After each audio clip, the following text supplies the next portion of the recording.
Thank you to everyone that has commented and liked and subscribed to my channel. I really appreciate it.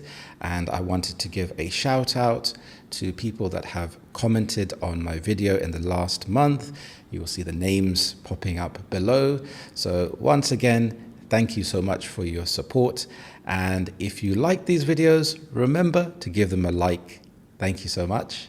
Hello and welcome back to Learn English with British Harry. I hope you're well. My name is Harry and I'm a British English teacher. So today I wanted to talk about how to learn English. Are you frustrated with learning English? Also, it'd be good to know, what level of English are you at in your English journey? Are you at a beginner, intermediate or advanced level? So if we think about learning English, there are many different ways to learn English. So let's have a look at this. I'm just going to make some space here. I'll move myself over here. So this is quite a big question, how to learn English. Now, if we think about learning English, there are many things to learn. So we have things like your grammar, you have vocabulary, and also making associations. And this is also part of building fluency. So yes, you need grammar, yes, you need vocabulary, but you also need to think about making associations. So this lesson is more aimed towards students who have a good understanding of grammar and have a decent level of vocabulary. So if we think about a question, so I could ask you a question. So for example, I could say, is AI a good or bad thing? Now, this is such a big question. This is an open-ended question. And it can be very tempting to jump straight into the question. And I had this with a student in a lesson recently. And she started giving the answer, but she soon ran out of steam and wasn't sure how to end her answer or to give more information. So we looked at having a strategy. Now, there are many different strategies you can use.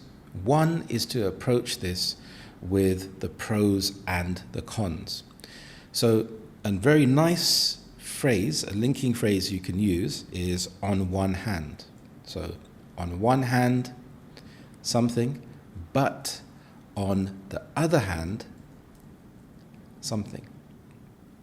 And this really helped my student to give a clear answer and to build confidence.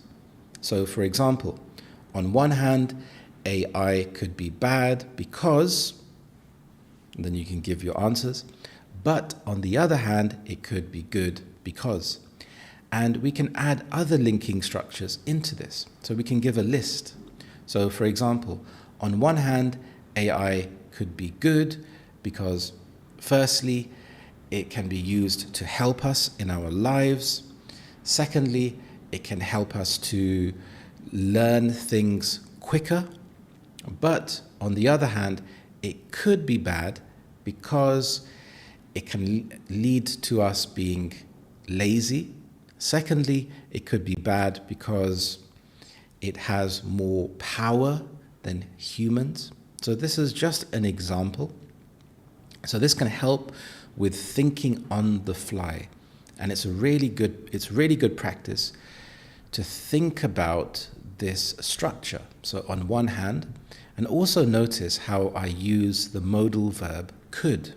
So on one hand, it could be good, or on one hand, it could be bad. So here we're making assumptions. And I found from my students, when they have to give a concrete answer, it can be more difficult. So learning this skill of making assumptions using modal verbs, it allows you to explore your answer, and it becomes a lot more fun. So you're playing with the idea. It could be bad because of this. So you don't have to know 100%. You don't have to have researched and read a lot of things to give certain answers. And it takes the pressure off you by giving answers in this way. So you can almost think about it when you have a question, like an open-ended question like this, to go in certain directions. So on one hand, you can talk about the pros. On the other hand, you can talk about the cons, and then you can bring it together. So it's almost like a circle. And when you bring it back together at the end, you can give your personal thoughts. So you could say, overall, I think, or you could say, I personally think. And this is a nice way to finish off the answer. So that's one aspect of improving your English. Now, there are other ways to improve your English. So, for example, listening to podcasts. And it's a bit awkward because I have the microphone here and I have the keyboard on my lap, so bear with me. So you have podcasts, you have YouTube videos, you have movies, you have TV shows. And start off simple and use subtitles. Another good way to improve your English is to start to think of scenarios. So you can act these out aloud or in your head. So think about going to work, going to school, going to the supermarket, going to the doctors or the dentist, and imagine that conversation. So you can actually see it in your head like a movie. So you're greeting the person, for example, in the supermarket. You can ask someone, where is the bread located? Or how do I get to the cereal? So this can help because you can also start to imagine the other person's responses. And this is a fantastic way to practice English on your own. It's another helpful idea to record yourself. And you can ask yourself questions. And you can ask yourself, for example, how was your day today? What did you do today? Or, how's your day going? Now, this is a very common question. How's your day going? Or how's your morning going? And you can respond with, it's going well. Or it's not going well, thanks. And then you can extend your answer for as long as you can. And then you can jump into your day. And I found with some of my students, when they're thinking about verbs in the past tense, when you have time to concentrate, it's easy to choose the correct tense. But when you are speaking in a fast conversation, it can become more challenging. So for example, if I ask you, what time did you wake up today? It can feel quite natural to say, I wake up at 6 o'clock and I eat breakfast. But here in fast speech, you have to change the verbs and you have to understand if it's an irregular verb, so wake to woke, or a regular verb, which is much easier and you can just add ed on the end. But this takes practice. It takes real practice. So consuming content is very good, but it's also a good idea to speak out aloud. Now, with a lot of my videos, you can pause them, you can re-watch them, and say the sentences out aloud. I really like having the idea of an English book. So every time you watch one of my videos, try to think of the words. Now, sometimes it's impossible to carry the book all the time with you, but take a note, maybe on your phone or in the Notes app. So this is a really good way to start to interact with English. The more that you can consume English and be surrounded by English, it forces you to start to think in English. So, for example, on your phone, you can change the language. So change the language on your phone, on all of your devices, on your laptop, and this forces you to think in English. And it can be quite jarring at first. It can be quite a shock to the system, but it's so useful. And if we think about learning English, it's really important to check in on yourself from time to time and think about your motivation. So why am I learning? So why am I learning English? Are you learning English for school, for university, for your job, to travel? Because English is such an important language to master.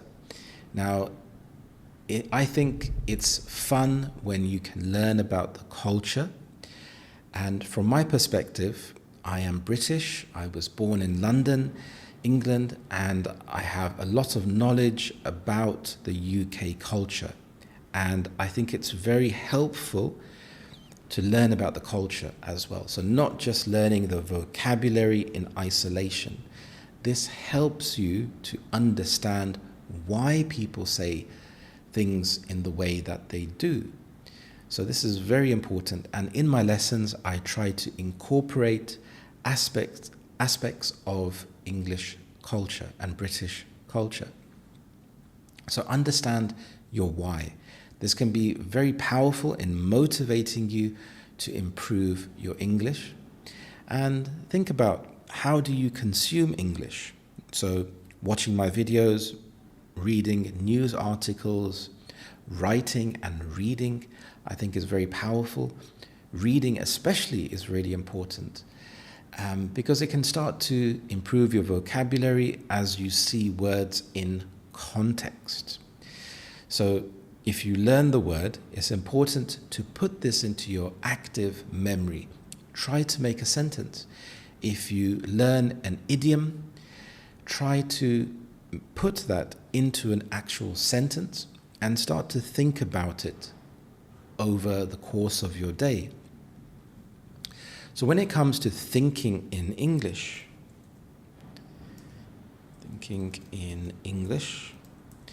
when you go to sleep, recap your day. So think about your day.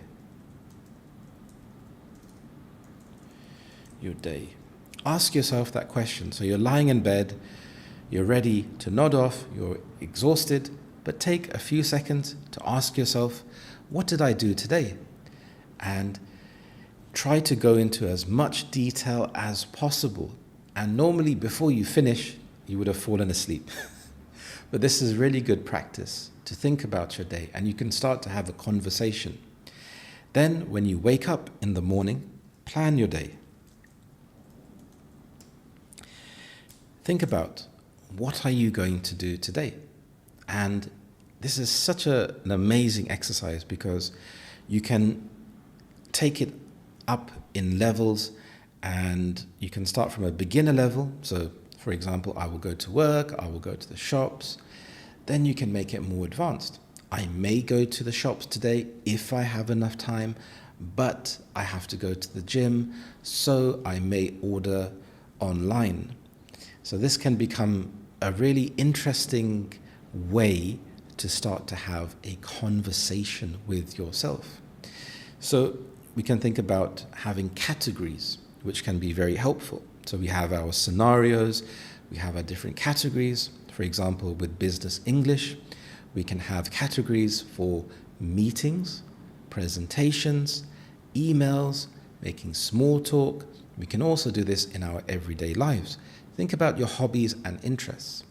And it actually would be quite interesting to know about your hobbies and interests. because when I'm teaching my students, I like to know about their hobbies and interests so I can tailor the lessons for them and they find it really interesting. So let me know in the comments below, what are your hobbies and what are your interests? For example, I love football. I love supporting Arsenal football team. I also like to watch martial arts. I used to practice martial arts and I'm thinking about getting back into it.